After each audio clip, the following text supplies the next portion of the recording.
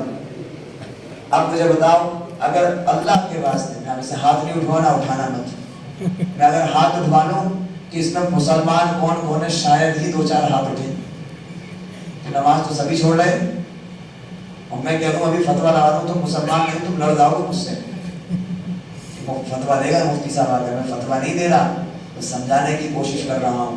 اور چائے کو جتنا اچھا ٹیسٹی بنانا ہے تو مسالے ڈالنا ہے، یہ تو فرض تھے. اب ہمیں اللہ کے یہاں اور اونچا مرتبہ پانا ہے تو اخلاق اچھے بناؤ، اور اونچا مرتبہ پانا ہے تو خوب سنتیں پڑھو، نوافل کا اہتمام کرو. یہ سب کرو گے جب جا کر ہم پکے مسلمان. ارے سمجھ میں آ گئی بات؟ تو بات اصل زکات سے شروع ہوئی تھی کہ مال کہاں سے کمانا ہے، یہ بھی خیال رکھے کہ حلال راستے سے آئے، اور خرچ کہاں کرنا ہے. تو بات یہاں سے ملی تھی نا، تو کہاں خرچ کرنا ہے؟ سب سے پہلا حق زکات ہے. ایسے صدقہ فطر آ رہا ہے، صدقہ فطر دینا ہے. کتنا دینا ہے بھائی؟ ارے صدقہ فطر کتنا دینا ہے بتاؤ، ابھی تک نہیں پتا. 70 روپے ہے. یہی تو سننا چاہ رہا تھا نا. ایمان والے اللہ نے فرمائے کم سے کم پر عمل کرنا ہے. رکوع میں تسبیح پڑھو کتنی؟ کم سے کم 3 بار سبحان ربی العظیم. ارے اللہ کے بندو، کبھی کبھی نفل نماز میں 11 بار بھی پڑھ لو، 21 بار بھی پڑھ لو، لیکن عمل کتنا کرنا ہے؟ کم سے کم. اور چاہیے تو صدقہ فطر صرف گیہوں سے نہیں نکالا جاتا. میں نے آج ہی حساب لگایا ہے ہماری مسجد کے لیے بیٹھ کر کہ صدقہ فطر جو نکالا جاتا ہے وہ 7 چیزوں سے. کتنی چیزوں سے؟ 7. میں آپ کو تھوڑا سا موبائل کھول کے بتلا دوں، اس سے اچھے کام بھی ہو جاتے ہیں برے کام بھی، تاکہ آپ کو مسئلہ بات آئے تو پہنچ جائے آپ تک. اللہ کرے بولنے میں تھوڑا سا ٹائم لگ رہا ہے، چلو جائے گا. حدیث میں ان چیزوں کا ذکر ہے. مولانا بیٹھے ہیں. جو سمجھتے ہیں، جو کے آٹے سے، ٹھیک ہے، گیہوں سے اور جو سے، کھجور سے اور کشمش سے. سب سے بھاری کس کا ہے؟ کشمش کا. کشمش سے ایک آدمی کا صدقہ فطر ہے 1260 روپے. کتنا ہے بولو بھائی؟ پھر اس کے بعد کھجور سے 945 روپے، کھجور سے، جو سے 94 روپے، گیہوں سے 47 روپے، جو کے آٹے سے 179 روپے، ستو سے 173 روپے، اور جو تم آپ بتا رہے ہو نا وہ آٹے سے 40 روپے. تو اگر سب سے زیادہ نہیں دے سکتے 1260، پھر یار سب سے کم بھی نہیں، تو پھر کہاں آنا چاہیے؟ درمیان اس میں آ رہا ہے 200 روپے. تو ہم نیت کریں کہ انشاءاللہ ہر ایک آدمی کا صدقہ فطر 200 دیں گے انشاءاللہ. پیچھے والا نہیں کہہ رہے کہ رمضان میں قبول ہوئی تو 200 دینا پڑیں گے. کہو انشاءاللہ. قبول ہوگی کیوں نہیں ہوگی؟ رمضان میں سب قبول ہوتی ہے. تو کتنا دینا ہے بھائی؟ 200. ایک آدمی کا کم سے کم نہیں بھائی. اتنا تو عمل کریں کہ زیادہ نہیں دے سکتے تو درمیانی والا تو ارے دیں گے انشاءاللہ، کیونکہ اس میں غریبوں کا حصہ ہے. مسکین کا 40 روپے میں غریب کا کیا ہو رہا ہے میرے بھائی؟ 40 روپے کا تو گٹکا کھا کے تھوک دیتے ہیں. تو کم سے کم 200 روپے صدقہ فطر تو بھائی ادا کریں گے انشاءاللہ عید الفطر سے پہلے. کب سے؟ ہاں ضروری نہیں ہے کہ عید کی نماز کو جا رہے ہو. جب ہمارے پڑوس میں غریب بچہ رہتا ہے، اس کے پاس کپڑے نہیں ہیں، تو اس کو عید سے پہلے کپڑے دلواتے ہیں. بات سمجھ میں آئے؟ غریب کے گھر پہ گوشت نہیں آ رہا عید کے دن، تو اپنے اس پیسے سے گوشت لا کر دیتے ہیں. بتانا نہیں ہے اس کو کہ یہ صدقہ فطر کے پیسے ہیں، اس کو نہیں بتانا زکات کے کہ اس کا دل دکھے گا. آپ کی نیت ہے، بس آپ اپنی نیت کر رہے ہیں میں زکات ادا کر رہا ہوں، اس کو کہتے ہیں میری طرف سے آپ کے بچے کو گفٹ ہے، آپ کی زکات ادا ہو جائے گی. آپ کہتے ہیں آپ کے بچے کو میری طرف سے گفٹ ہے، صدقہ فطر ادا ہو جائے گا. مسئلہ سمجھ رہے ہو؟ تو اس کے غریب کے بچے کو کپڑے بنوا دیں، غریب کے گھر میں کچھ راشن لا دیں، اللہ آپ کو بڑا اجر دے گا. ارے بات سمجھ میں آئی؟ تو میں عرض کر رہا تھا صدقہ فطر. تو صدقہ فطر زکات جہاں دینا ہے وہاں صدقہ فطر بھی ہمیں. تو پھر حدیث میں اس میں واپس آ جاؤ کہ مال حلال کمانا ہے تو حلال خرچ بھی حلال جگہ پر کرنا ہے، زکات بھی دینا ہے، صدقہ فطر بھی دینا ہے. اس کے علاوہ اور بھی دین کے کاموں میں ہمیں خوب پیسہ خرچ کرنا ہے. 5واں سوال جو آخرت میں ہوگا وہ یہ ہوگا کہ جتنا علم حاصل کیا تھا اس پر عمل کیا یا نہیں. ارے آخری سوال کیا ہے؟ جتنا علم حاصل تھا اس پر عمل. تو آپ کو آج تو بہت سارا میں نے علم بتا دیا، زکات کا بھی مسئلہ بتا دیا اور صدقہ فطر کا بھی بتا دیا. اب عمل کرو نہ کرو وہ تمہاری ذمہ داری ہے. باقی اللہ جانے اور اللہ کے لٹ لگائے ہوئے فرشتے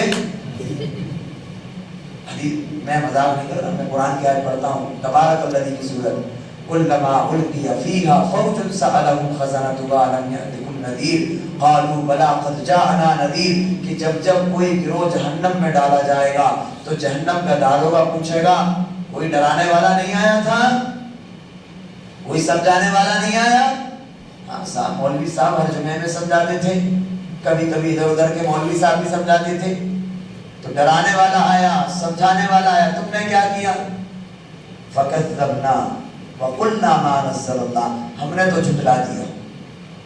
زبان سے نہیں جھٹلا رہے، جھٹلانا دو طریقے کا ہوتا ہے، سمجھا مثال سے سمجھا دیتا ہوں۔ ایک ہوتا ہے زبان سے منع کرنا، ایک ہوتا ہے اعمال سے منع کرنا۔ میں نے آپ سے کہا صاحب پانی پلا دو، آپ نے زبان سے کہہ دیا نہیں پلا رہا، یہ تو منع۔ میں نے ان سے کہا پانی پلا دو، پانی پلانے کو تو یہ بھی کھڑے نہیں ہوئے، تو مطلب انہوں نے زبان سے منع کرا، انہوں نے اعمال سے، اپنی حالت سے۔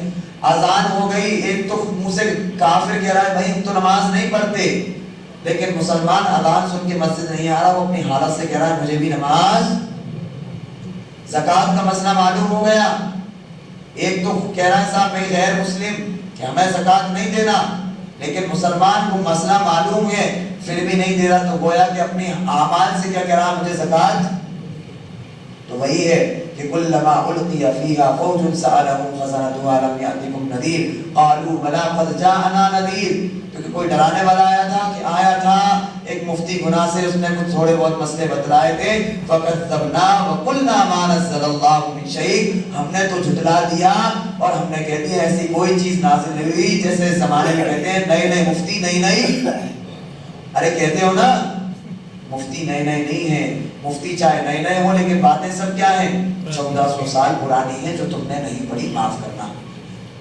وہ ہماری غلطی ہم نے کیوں نہیں پڑھی، ہماری غلطی ہم نے کیوں نہیں سنی، پھر افسوس کریں گے کہ کاش کہ ہم سن لیتے، ہم سمجھ لیتے، ناقلو ہم سمجھ لیتے، ہم سن لیتے تو کیا ہوتا؟ آج ہم جہنم میں، جہنم کیا ہے اس کا تذکرہ کروں گا وقت زیادہ لگ جائے گا، بس اتنا سمجھ لیں میرے عزیزوں، آج کی رات شب قدر کی رات ہے۔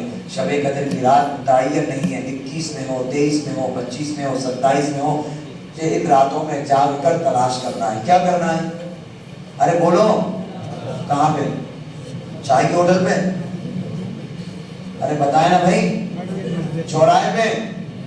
تلاش کرنے کا مطلب یہ ہے کہ اس عبادت کرنا ہے، رات کو جا کر جتنی دیر کر سکتے ہو کرو، ورنہ سو جاؤ، جاگ کر غیبت کرو، چغل خوری کرو، جھوٹ بولو، موبائل چلاؤ گے تو یاد رکھنا اللہ کی طرف سے اگر ایک رات جگنے کا ثواب 1000 مہینوں کے برابر ہے تو گناہ بھی اتنا پڑے گا، اگر ثواب بھر بھر کے ملے گا تو گناہ بھی۔ سمجھ میں آ گئی بات؟ اشاروں سے بات سمجھ جایا کریں آپ حضرات۔ تو شب قدر کی رات ہے، اپنے گناہوں کو معاف کرانے کی رات ہے۔ بس ایک حدیث کا ٹکڑا 4-5 منٹ میں بتا کر ختم کر رہا ہوں، بات لمبی ہوئی، 3 منٹ باقی، 3 منٹ میں، کہ رمضان کا مہینہ رخصت ہونے والا ہے۔ آئندہ سال رمضان ملے یا نہیں ملے میرے عزیزوں، اللہ سے رو رو کر گڑ گڑا کر مانگ لیں اللہ آپ معاف کر دیں۔ ہم مانگیں گے اللہ معاف کر دے گا۔ اللہ کی میں نے حدیث پڑھی، اللہ کی رحمت اللہ کے غصے سے بڑھ کر ہے۔ اللہ تو کہتا ہے میرے بندے ایک مرتبہ تو سچے ہاتھ سے اٹھا کر کے دے اللہ مجھے معاف کر دو، میں معاف کر دوں۔ لا تقنطوا من رحمت اللہ، اللہ کی رحمت سے مایوس نہیں ہونا ہے، ہمیں اللہ کی رحمت سے مایوس نہ ہو۔